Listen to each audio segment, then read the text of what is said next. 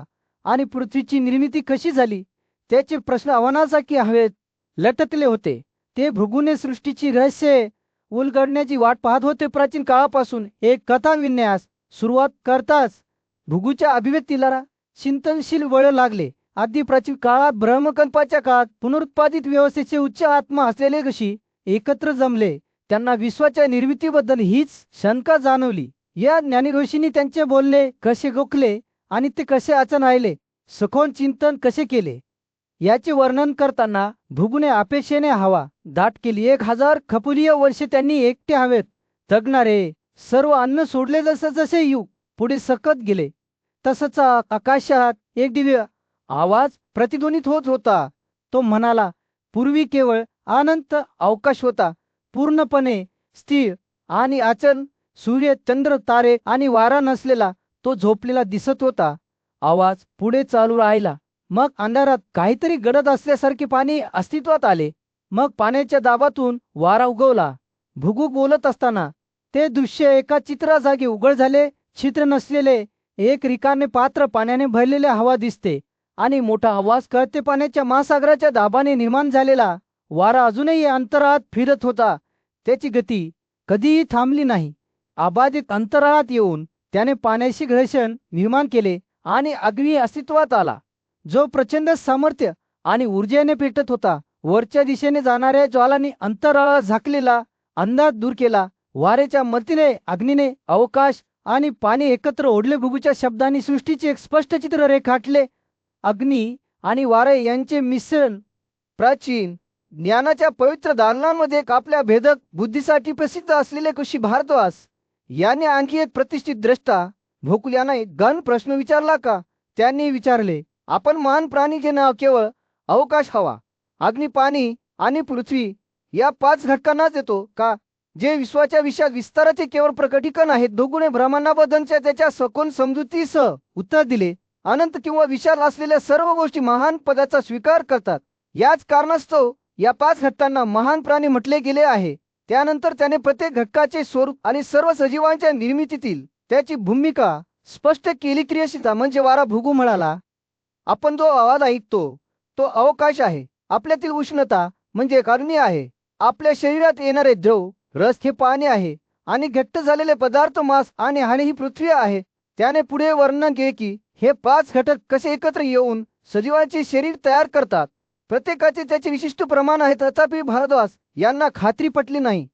जर सर्व गतिशील आणि अचल वस्तू या 5 मूलद्रव्यांनी बनलेल्या असतील तर त्यांनी विचारले, सर्व अचल वस्तूंमध्ये ते घटक का दिसत नाहीत? त्यांनी झाडांचे उदाहरण दिले ज्यात उष्णता, हालचाल किंवा 5 मूलद्रव्यांशी संबंधित इतर गुण दिसत नाहीत. भृगू जाणून हसला. झाडांमध्ये जरी घनता असली तरी त्यांच्या आत जागा असते, यात शंका नाही. तो म्हणाला, फुले आणि फळे उगवणे नेहमीच होत असते. त्यांच्यात उष्णता असते, ज्याचा परिणाम म्हणून पाने, झाडाची साल, फळे आणि फुले गळून पडतात आणि सुकतात. त्याने निदर्शनास आणून दिले की झाडांमध्ये स्पर्श पाहण्याची क्षमता देखील असते, ज्याचा पुरावा बाह्य उत्तेजनांना त्यांचा प्रतिसाद आहे. भृगू पुढे म्हणाले, झाडे शक्ती मिळवतात आणि चांगल्या आणि वाईट अशा दुर्गंधीमुळे फुले देतात. झाडांना सुगंध असतो हे स्पष्ट आहे. ते त्यांच्या मुळांपासून पाणी पितात आणि विविध प्रकारचे रोग पकडतात. ते रोग पुन्हा वेगवेगळ्या शस्त्रक्रियांद्वारे बरे होतात. त्यांनी असा निष्कर्ष काढला की झाडांना चवची जाणीव असते, कारण ते विविध स्वादांना प्रतिसाद देऊ शकतात. भारद्वाजाला भृगूच्या ज्ञानाची सखोलता जाणवली. जसे कोणी वाकलेल्या कमळाच्या दांडाचे पाणी शोषून घेऊ शकतो, ते म्हणाले, झाडे देखील वाऱ्याच्या मदतीने त्यांच्या मुळांमधून पितात. त्यांनी कबूल केले की झाडे आनंद आणि वेदना सहन करू शकतात, कापल्यास किंवा कापल्यावर वाढतात आणि त्यांच्या आत जीवन असते. त्यानंतर भृगूने सजीवांमधील 5 मूलद्रव्यांच्या गुंतागुंतीचा अभ्यास केला. प्रत्येक शरीरात तो म्हणाला, 5 मूलद्रव्यांचे प्रमाण वेगवेगळे आहे.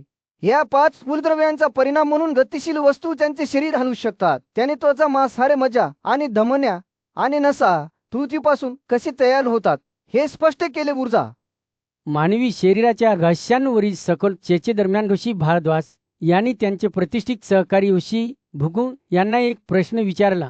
मला सांगा प्रिय भृगू, ते कुतूहलाने म्हणाले, शारीरिक अग्नी किंवा उष्णता आपण कशी राहते आणि हवा स्वतःसाठी जागा मिळवत आपल्या शरीराला कसे हलवते आणि परिश्रम करते. मानवी शरीरशास्त्राची गुंतागुंत उलगडण्यास सुरुवात करताचशी भृगू यांचे डोळे चमकले.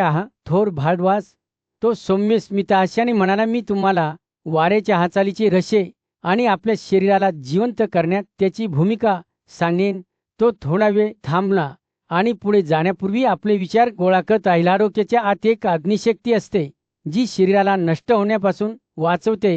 ही उष्णता जीवनाची शाळा आहे आणि या उष्णतेमुळेच डोक्याच्या आत राहणारा प्राण किंवा श्वास सर्व प्रकारच्या श्रमांना कारणीभूत ठरतो. प्राण हा केवळ एक साधा श्वास नाही, तो स्वतः जिवंत प्राणी आहे. वैश्विक आत्मा, शाश्वत अस्तित्व, मन, बुद्धी आणि सर्व सजीवांची तसेच स्वतः इंद्रियांची चेतना आहे. भृगू बोलत असताना त्यांच्या शब्दांनी भारद्वाजांच्या मनात जिवंत प्रतिमा रंगल्या. त्यांनी पाहिले की प्राण शरीराच्या प्रत्येक भागातून कसा वाहतो, त्याला जीवनशक्तीने चैतन्य देतो. आणि इतर श्वासाचे काय? भारद्वाजे विचारले. त्याची उत्सुकता वाढीशी भृगूने मान डोलावली. होय, समान श्वास प्रत्येक इंद्रियावर नियंत्रण ठेवतो, त्यांना आपापल्या पद्धतीने कार्य करण्यास प्रवृत्त करतो. दरम्यानच्या काळात आपण श्वास मूत्रमार्ग आणि ओटीपोटात राहणाऱ्या उष्णतेतून वाहतो, कचरा बाहेर काढतो आणि शरीरात संतुलन राखतो. पुढे जाण्यापूर्वी तो थोडा वेळ थांबवून आणि श्वास 3 भागात कार्य करतो, हृदय, नाभी आणि आपल्या शरीराचे सांधे. आणि हाच श्वास आहे जो आपल्याला सहजतेने फिरण्यास मदत करतो. व्यानश्वास सर्व सांध्यांमध्ये राहतो, संपूर्ण प्रणालीमध्ये उष्णता प्रसारित करतो, आपल्या आतल्या विविध प्राथमिक पदार्थांवर आणि वाईट विनोदांवर कार्य करतोशी. भृगू यांनी प्राण, समाना, आपाना, उदान आणि व्याना या 5 प्राथमिक श्वासाचे गुंतागुंतीचे नृत्य प्रकट केले. तेव्हा भारद्वाज लक्षपूर्वक ऐकत होते. ते कसे एकमेकांशी मिसळले आणि संवाद साधत होते हे त्यांनी पाहिले, ज्यामुळे जीवन टिकून ठेवणारा एक सुसंवादी समतोल निर्माण झाला. जसजशी संपुष्टात येत गेली तसच ऋषी भृगू शरीरातील उष्णतेबद्दल बोलले, ज्याला त्यांनी उष्मा असे नाव दिले. हा आपल्यात जळणारा अग्नी आहे, ते म्हणाले. त्यांचा आवाज सद्येने भरलेला आहे. हीच उष्णता आहे ज्यामुळे शरीर असलेल्या सर्व प्राण्यांमध्ये प्रचर होते. प्राण श्वास गुदा नलिकेच्या टोकावर कसा उतरतो आणि नंतर पुन्हा एकदा चढतो, जीवनशक्ती आणतो, हे त्यांनी स्पष्ट केले. जंगलाच्या एका शांत कोपऱ्यात भारद्वाज एका फळाची वृक्षाच्या सावलीत बसून जीवन आणि मृत्यूच्या रहस्यांचा विचार करत होता. तो पानांमधून फिरत असलेल्या वाऱ्याकडे बघत होता. त्याची सौम्य मिठी अस्तित्व आणि अस्तित्व नसणे यांच्यातील नाजूक संतुलनाची आठवण करून देते. जेव्हा तो तिथे बसला तेव्हा त्याचे मन चौकशीच्या मार्गावर भटकू लागले. जर खरोखरच हा वारा आहे जो आपल्याला टिकून ठेवतो, तो मोठ्याने विचार करू लागला. जर हा वारा आहे जो आपल्या अवयवांना हलवतो आणि आपल्या भावनांना चालना देतो, तर हे जीवनाचे मूल्य काय सांगते? तो विचारात हरून थांबला. झाड त्याच्या वर हळुवारपणे हलत असताना भारद्वाजचे डोळे जवळच्या ज्वालेकडे वळले. काठीच्या टोकावर नाचत आणि जर आपल्यातील प्राण्यांची उष्णता आगीसारखी असेल, तो विचार करू लागला. जर हीच आग आहे जी आपले अन्न तोडून टाकते आणि आपल्याला टिकून ठेवते, तर जीवनाचे काय महत्त्व आहे? ज्योत चमकली आणि मरण पावली. त्याची उष्णता हवेत नाहीशी होत असताना त्याने लक्षपूर्वक पाहिले. जसा सूर्यास्त होऊ लागला, जंगलाच्या पृष्ठभागावर एक उबदार नाईगीत चमक वाहू लागली. तसंच हे भारद्वाजचे विचार जीवनाच्या स्वरूपाकडे वळले. जेव्हा एखादा प्राणी मरतो, तो विचार करू लागला. त्याचा जिवंत श्वास निघून जातो आणि अंतर्गत उष्णता नाहीशी होते. पण हे जीवन कुठे जाते? ते फक्त बाह्य हवेच्या विशाल विस्तारात हरवले नाही का? त्याने या प्रश्नावर विचार केला. त्याचे डोळे शिथिलाच्या पलीकडे लपलेले काही उत्तर शोधत असल्यासारखे. जशी रात्र पडू लागली, भारद्वाजाचे विचार त्या गायीकडे वळले जी एका पवित्र ब्राह्मणाला देण्यात आली होती. तो विचार करू लागला, हा प्राणी मरण तर मला वाचू शकेल असे म्हटले जाते, पण त्याच्या स्वतःच्या नशिबाचे काय? तो देखील आपल्यासारखाच मरत नाही का? या विरोधाभासाने गोंधळून त्याने मान डोलावली. जसे तारे वर चमकू लागले, भारद्वाजाचे विचार जन्म आणि मृत्यूच्या चक्राकडे वळले, ज्याने सर्व सजीवांवर नियंत्रण ठेवले. झाडाचे मूळ कापले जाऊ शकते, तो विचार करू लागला, पण त्याच्या बियांमधून नवीन जीवन उगम पावते. मग मृत्यूनंतर आपण कुठे जातो? हे केवळ हवेच्या महान समुद्रात नाही किंवा कदाचित इतर कोणत्याही स्वरूपात आहे. जसे पाणी महासागरात मिसळते, तो क्षणार्धात शांत बसून विचारात बुडून गेला. अखेरीस तो जंगलातच मोठ्याने बोलला. त्याचा आवाज वारा वाहत होता. हे सर्व विश्व बियाण्यांपासून जन्माला आले आहे आणि सर्व सजीव वस्तू त्या बियाण्यांची तात्पुरती अभिव्यक्ती आहे. जेव्हा आपण मरतो तेव्हा आपण काही नवीन रूपात पुनर्जन्माची वाट पाहत आपल्या मूळ स्थितीत परत येत नाही का? झाडे त्याच्या भोवती शांतपणे उभी होती. त्यांची पाने संमतीने हळुवारपणे झपाटलेली होती. जशी रात्र पुढे सरकत गेली तसतसे भारद्वाजांचे विचार शांत होत गेले. त्याचे मन शांत होत गेले. निसर्गाच्या वैभवाने वेढलेल्या शांत वातावरणात एक शहाणा ओशी भुबुने आणखी एक पूज्य ऋषी भारद्वाज यांच्याशी आपली सखोल समज सामायिक केली. जिवंत प्राण्याचा कोणताही नाश होत नाही. त्याचा आवाज दृढनिश्चयाने भरलेला होता. भृगू म्हणाला, शरीर विरघळू शकते, परंतु जीव जरी त्यावर अवलंबून असला तरी अपरिवर्तित राहतो. त्याने अग्नीशी एक उपमा काढली, ज्यात त्याने स्पष्ट केले की ज्याप्रमाणे ज्वाला त्यांच्या इंधनाचा वापर केल्यावर नाहीशा होतात, तरीही उष्णता आणि ऊर्जा सभोवतालच्या जागेत टिकून राहते. भारद्वाज लक्षपूर्वक ऐकत होता. त्याचे डोळे कुतूहलाने चमकत होते. पण पूज्य भृगू त्याने प्रत्युत्तर दिले, जर अग्नीसारखा जिवंत प्राण्याचा नाश झाला नाही तर आपण असे म्हणू नये की अग्नी स्वतःच नष्ट होतो. जेव्हा त्याचे इंधन कमी होते, दोन ऋषी द्वंद्वात्मक नृत्यात गुंतलेले असताना हवा अपेक्षेने भरलेली होती. भृगू जाणून बुजून हसला. माझ्या मित्रा, तू बरोबर आहेस, पण याचा विचार करा. ज्याप्रमाणे अग्नी त्याचे इंधन खाल्ल्यानंतर जागेत मिसळतो, त्याचप्रमाणे सजीव जेव्हा भौतिक शरीरातून बाहेर पडतो तेव्हा विशाल विस्तारात मिसळतो. तो थांबला. त्याचे शब्द भारद्वाजच्या मनात खोलवर बुडू दिले. भारद्वाज स्पष्टतेच्या शोधात पुढे सरसावला. पण जीवनाच्या आतल्या जीवनाच्या संकेतांचे काय? आपल्या शरीराला चैतन्य देणारा हा जिवंत घटक काय आहे?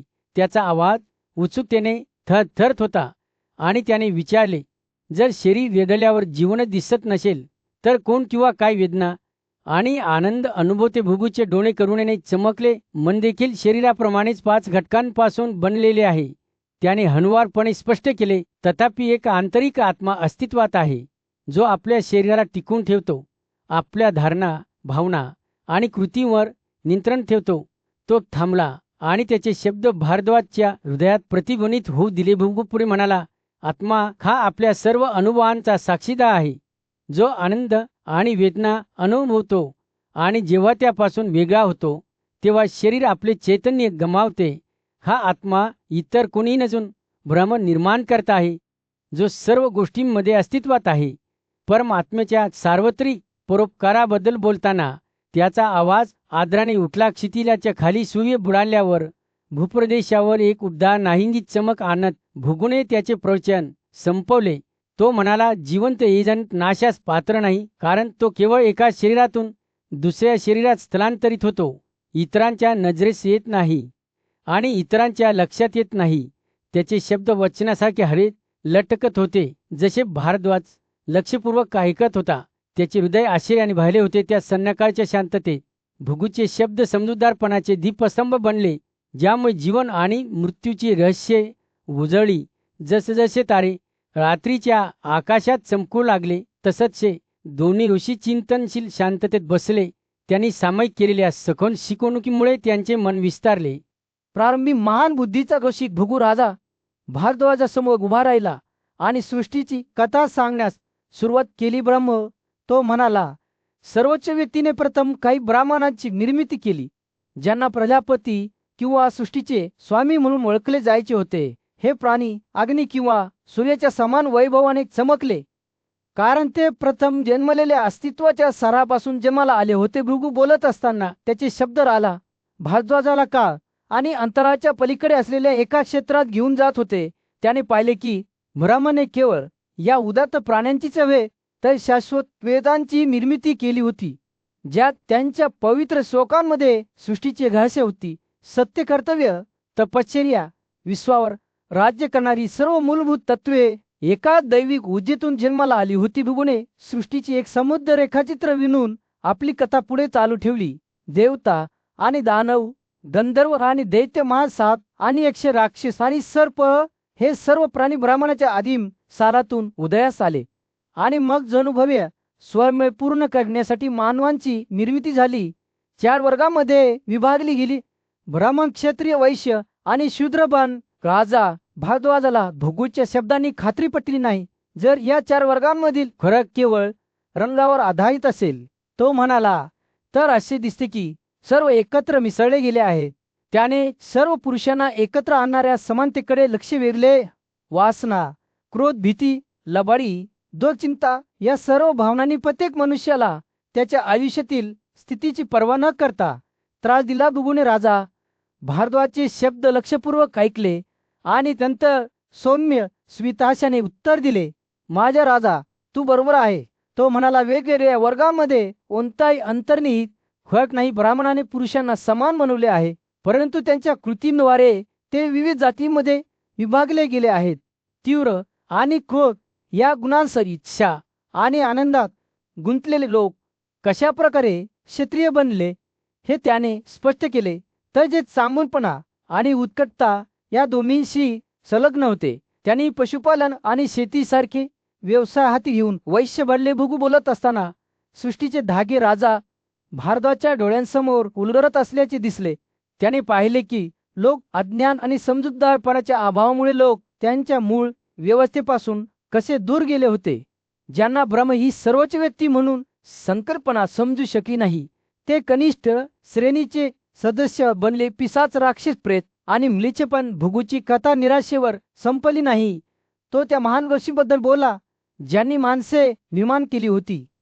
प्राचीन ज्ञानाच्या पवित्र दालनांमध्ये पूज्य ऋषी भारद्वाज यांनी आध्यात्मिक ज्ञानाचे गुरु भृगू यांचा सल्ला मागितला. नम्र अंतकरणाने भारद्वाजांनी विचारले, हे सर्वोत्तम पुनरुत्पादक, कोणत्या कृतीने व्यक्ती ब्राह्मण बनते?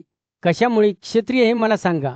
एखादी व्यक्ती वैश्य किंवा शूद्र कशी बनते? भृगूचे डोळे प्राचीन परंपरेच्या भाराने चमकले जेव्हा तो बोलू लागला.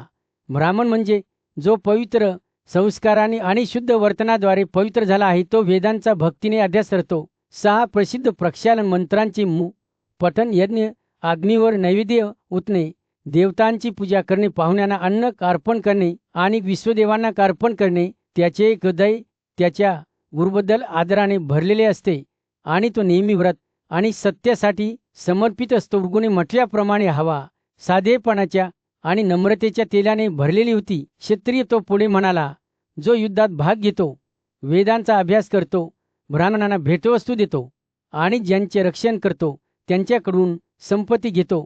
वैश्य म्हणजे गुरांची काळजी, शेती आणि संपत्ती संपादन करून प्रसिद्धी मिळवणारा. तर शूद्र म्हणजे सर्व प्रकारच्या अन्नाचा आनंद घेणारा, सर्व प्रकारची कामे करणारा आणि अशुद्ध वर्तन करणारा. भारद्वाज लक्षपूर्वक ऐकत होता.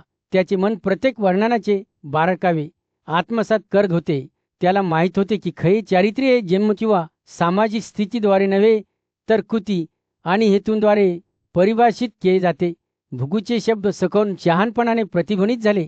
जर ही वैशिष्ट्ये शूद्रांमध्ये पाहण्यायोग्य असतील आणि जर ती ब्राह्मणामध्ये आढळली नाहीत, तर असा शूद्र म्हणजे शूद्र नाही आणि असा ब्राह्मण म्हणजे ब्राह्मण नाही. जसा सूर्य क्षितिजाच्या खाली बुडाला, धरतीवर एक उबदार चमक ओतला. भृगूचा सूर गंभीर झाला. कामवासना आणि क्रोध सर्व मार्गांनी नियंत्रित केला पाहिजे. आत्मसंयम हा ज्ञानाचा सर्वोच्च परिणाम आहे. एखाद्याने नेहमीच एखाद्याच्या समृद्धीचे, त्याच्या क्रोधापासून, त्याच्या तपश्चर्येचे, अभिमानापासून, एखाद्याचे सन्मान आणि अपमानापासूनचे ज्ञान आणि त्याच्या आत्म्याचे चुकांपासून संरक्षण केले पाहिजे. भृगूचे शब्द ऐकून भारद्वाज यांचे डोळे सखोल समजूतदारपणाने चमकले. त्यांना माहीत होते की त्यागाचा मार्ग सोपा नाही, परंतु तो खऱ्या मुक्तीची गुरुकिल्ली आहे. तो बुद्धिमान व्यक्ती, भृगू म्हणाला, जो फळाची इच्छा न बाळगता सर्व कामे करतो, ज्याची संपूर्ण संपत्ती दानधर्मासाठी आहे आणि जो दैनंदिन होम करतो, तो खरा नामच करणारा आहे. रात्र जसजशी खोल होत गेली तसतशी हवा चिंतनाने शांत होत गेली. उन्हाळ्याच्या संध्याकाळी सौम्य वाऱ्यासारख्या शांततेत भृगूचे शब्द लटकत राहिले. एखाद्याने स्वतः आचरण केले पाहिजे. वेदांच्या प्राचीन ज्ञानात येत पूज्य ऋषी भृगू भारद्वाज आणि त्याच्या सत्यसाधकांसमोर उभा होता. त्याचे डोळे पवित्र अग्नीच्या ज्वालांसारखे चमकू लागले आणि भृगूने अस्तित्वाच्या मूलभूत स्वरूपाबद्दल बोलण्यास सुरुवात केली. सत्य हेच ब्रह्म आहे, जे सर्व प्राण्यांना जन्म देते. सत्यच विश्वाला टिकून ठेवते, त्याची भव्य रचना टिकून ठेवते आणि स्वर्गाच्या क्षेत्राचा शोध घेणाऱ्यांना मार्गदर्शन करते. दुसरीकडे असत्य हा केवळ अंधाराचा पडदा आहे, जो खालच्या दिशेने जातो, जो ज्ञानाला बळी पडणाऱ्यांकडून ज्ञानाचा